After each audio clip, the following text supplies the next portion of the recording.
Let's bring in the Texas Attorney General now, Ken Paxton. He joins us live this evening from Texas, I believe. Thank you, sir, for joining us. How are you? Hey, doing great. We are in Texas. Thanks for having me on. So those 3,700 plus troops that are going to be headed down to the southern border, needed in your estimation, and they do what?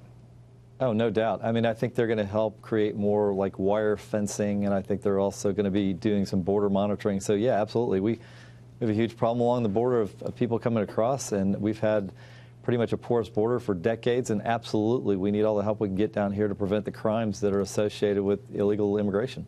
I guess one of the questions is when you send active U.S. troops down there, they have their duties are limited in scope. Do you think they actually stop people from immigrants from coming across the southern border into the United States?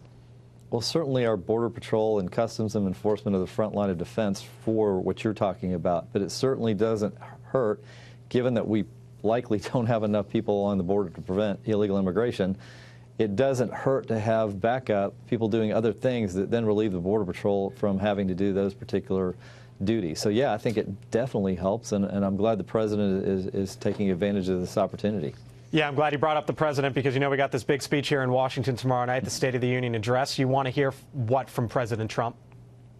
You know, I want to continue to hear about what his ideas are for securing our border. That's something he ran on. It's something he's focused on more than any other president in my lifetime.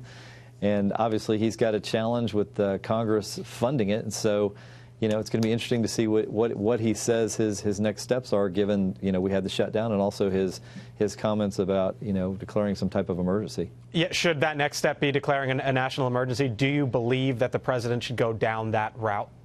Look, all I can tell you is that we do have an emergency here. We are struggling with human trafficking. The two border states, California and Texas, have the highest incidence of human trafficking. I don't think that's a coincidence.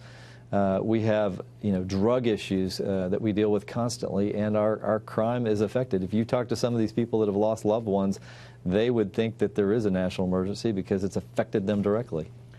I'll tell you what I think is going on, Mr. Attorney General, not only with the administration, the White House, the President, but also within the campaign as they look forward. They are, we've seen this from the President recently in the last few days, starting to talk more about human trafficking and trying to make this, in part, the border wall is needed, they say, to stop it when you're talking about women and young children. For example, we saw Brad Parscale, who is the campaign manager for the President's upcoming campaign. This is what he tweeted today. He said, quote, "The border wall fence has saved countless lives in El Paso and is worth it. If it saves one more young person from being human trafficking, I guess Speaker Pelosi doesn't care about saving even one victim." That last sentence, a lot going on there politically, but let's talk about the beginning. Is that where this is headed? Is that we're going to hear the White House and the campaign talk more about human trafficking and try to make this less about a physical wall?